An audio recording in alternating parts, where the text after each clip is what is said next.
This week we're talking one pocket, and again we're going to talk about Fedor Gorst. And why not? He won the one pocket tournament at Skinny Bob's last week, and he put a match on his YouTube channel. I encourage you to go to watch it. We're not going to look at the video of the match here. I put together these slides. It was such a quick match. There was only 5 innings in the first game, 10 innings in the second game, and 3 innings in the third game. Fedor beat Jeffrey DeLuna 3-0, and Jeffrey only made, I think, 1 or 2 balls for the entire match.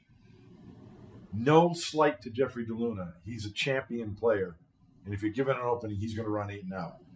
Fedor put on a master class of cue ball control, and that's kind of what I want to look at. I just want to go through these games real quick. Again, go watch the video on Fedor's channel. It only takes 12 minutes because he edited out all the decision-making in between shots.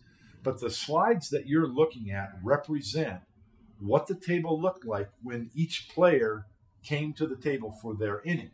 So I'm not going to review all the shots. Go watch the video for that. We're looking at where was the cue ball when the players came to the table. These are the 5 innings of the first game. So Fedor broke. So if you look at the top left corner, it says DeLuna won. That's Jeffrey's first inning. Typical one pocket break. He's got good access to the cue ball, and he thins the 4 and leaves the cue ball behind the 6, as you can see here. But he didn't tuck it tight in between the 6 and the rail. So Fedor has an opportunity to bank the 1, which he does. Improves the lie of the balls a little bit. Now you don't see the cue ball over here in DeLuna 2 because it's up table, and Jeffrey thins the 6. Over here in Gorst 2 is the result of that. Once again, the cue balls, he didn't sell out any direct shots, but Fedor has an opportunity to bank this 1 ball. Once again, DeLuna is up table in DeLuna 3, but the 6 ball is in the jaws. The 1 ball hit it and knocked it over there. So Jeffrey plays the wise shot. He goes rail first, makes the 6, but rather than the cue ball stopping here behind these balls or tucked in the rail there, Fedor has an opportunity to bank the 7, which he does, and he makes a couple of other balls. When Jeffrey comes to the table in DeLuna 4, his only opportunity is to thin the 1 to pocket this ball in Fedor's pocket, which he does successfully. Now Fedor plays an amazing shot. If you look at Gorst 4, he thins this stripe ball here, I believe, goes side rail and doesn't just get defensive, doesn't just get the cue ball in a safe spot. The cue ball ends up tucked in tight behind that 4. If you look in the slide DeLuna 5, Jeffrey has no opportunity to do anything. He can't kick it to 13. He can't do anything. He leans over the table to thin that 4 and try and leave it tight behind between the 4 and the rail. Doesn't quite get it. Fedor has a very difficult thin cut shot, which he makes and runs out the remaining balls. That's it. 5 innings. That's the end of game number 1. Let's look at game number 2. Now, game number 2 went 10 innings. So this is the first 5. Jeffrey broke, of course, and he went to the same pocket. So if you look at Gorst 1, this is Fedor's first shot. And rather than being 100% defensive, he goes offensive. He banks the 7 over towards his hole and has the cue ball hit the 15. This is the only directly offensive opportunity that Jeffrey had the entire match. If you look at DeLuna 1, he can thin the 4 ball. Really tough shot, and he's stretched way out over the table. He makes it. Now, he was intending for the cue ball to go up table and come back down somewhere over here where he might have a shot on the 5. If he was successful at that, I think Jeffrey then was the odds-on favorite to run 8 and out. Unfortunately, the cue ball stopped in the top of the rack if you look at Gorst 2, and Jeffrey was able to knock the 13 loose and get a rail and keep the cue ball on the top of the rack. Unfortunately, that left an opportunity. He didn't get it tight, tucked in there, and it left an opportunity for Fedor to bank the 12 and leave the cue ball on the top of the rack. So now Jeffrey is kicking at these balls. Unfortunately, he hits the stripe and scratches.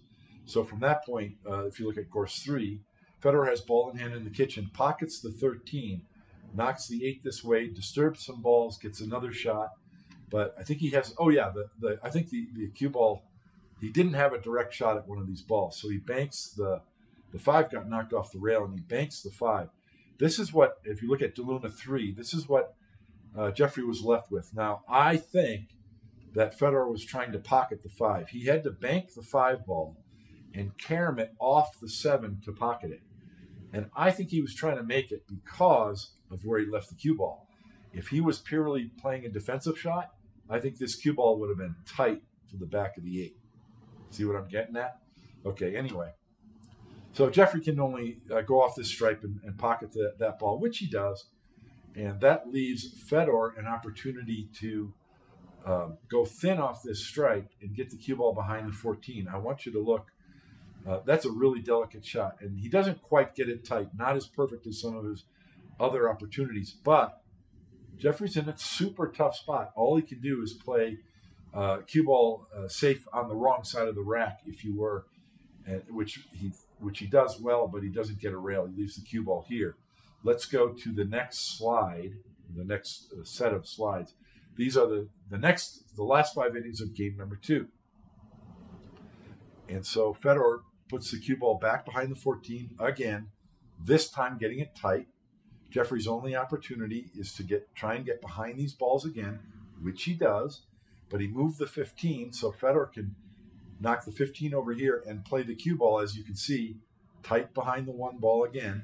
Not just behind it, right tight up on the back of it. So Jeffrey's only opportunity now is to kick 3 rails, which he does and pockets the 7. If you look at Gorst 7, he pockets the 7 and Jeffrey leaves the cue ball here.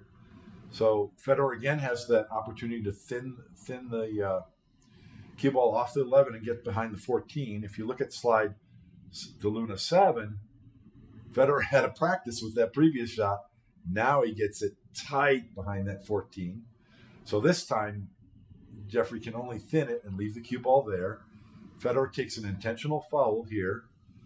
Jeffrey, in slide DeLuna 8, does the only thing he can do, takes an intentional foul behind it. He tries to put the cue ball on top of the 14, but of course, Fedor can just knock it back down behind here. So now, what's Jeffrey going to do? He can't play that game all day long. He's going to lose. So he tries to thin the 14 and put the cue ball tight to the back of the 8. Good idea, good effort, but he doesn't get there.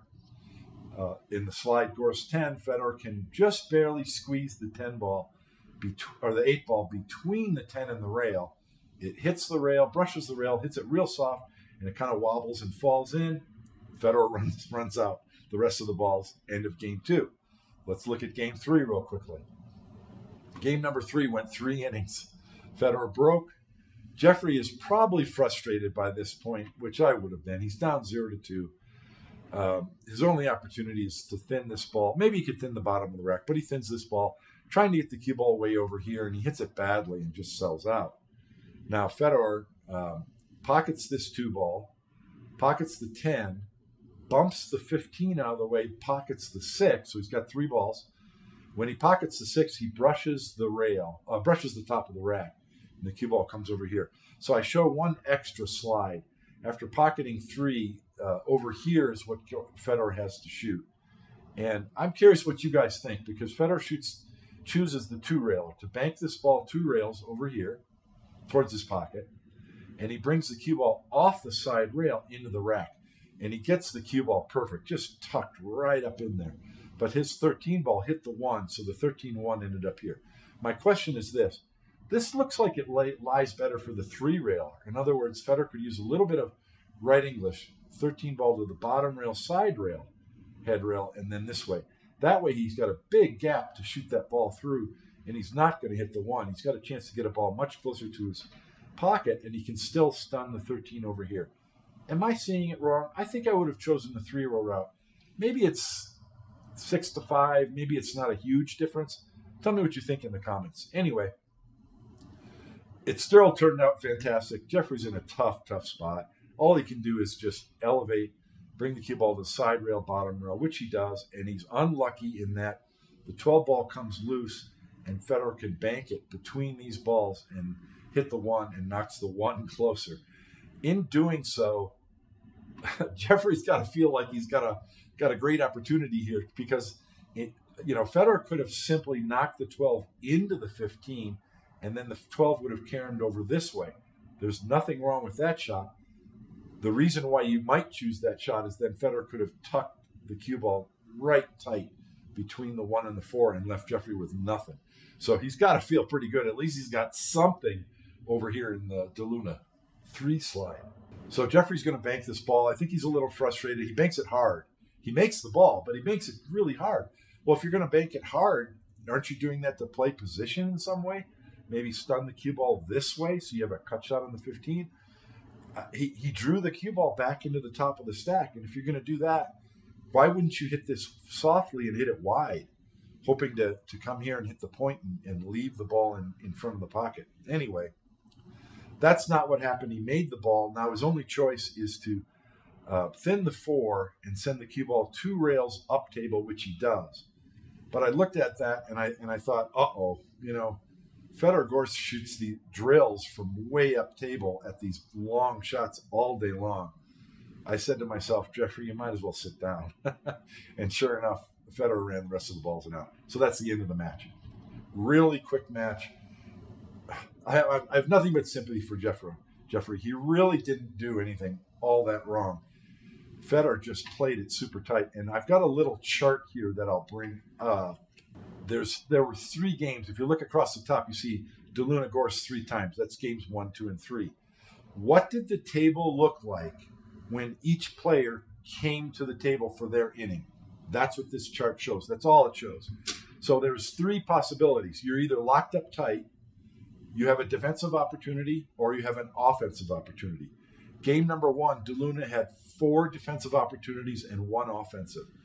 The reverse for Fedor, he had 4 offensive opportunities and 1 defensive. Game number 2, DeLuna was locked up tight. I'm not just talking in a defensive position. He was locked up tight to the back of a ball 5 times in a game with 10 innings. 3 defensive opportunities, 1 offensive. Fedor had 6 defensive and 4 offensive opportunities. Game 3 was really quick. DeLuna had 2 defensive and 1 offensive. Fedor had 3 offensive innings. No wonder the game was over so quick. Maybe I'm stating the obvious, but I think this was a masterclass. This was, I called it Efren Reyes-esque. Fedor, so many times, didn't just play the cue ball well. He played it super tight, right up against the back of another ball. That's how you not just win a match, but dominate the table and leave your opponent helpless. What an example of perfect one pocket by Fedor. Let me know what you think.